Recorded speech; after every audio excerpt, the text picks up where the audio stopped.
আপনি যতই ভালো করে থাকেন চলেন বলেন না কেন, আপনি সমালোচনা থেকে বাঁচতে পারবেন। কিছু সত্য আছে মানতে না চাইলেও মেনে নিতে হয়, বাস্তব। আপনি যতই ভালো করে চলেন, করেন, থাকেন, বলেন না কেন, সমালোচনা, বদনাম থেকে আপনি কখনো বাঁচতে পারবেন না। আপনি এর কাছে ভালো হলে দুইজনের কাছে আপনি খারাপ নিশ্চিত হবেন।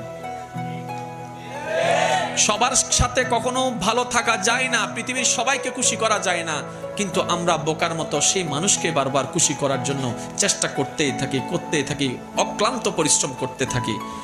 শ্রদ্ধার সাথে বলি, মানুষকে নয়, ওই মানুষের রবকে খুশি করার চেষ্টা করা দরকার। কারণ এই মানুষ কখনো আপনাকে আমাকে থ্যাংক ইউ না দিলেও ওই রবের রহমত আমাদেরকে ভরপুর করে দিবে। সুবহানাল্লাহ।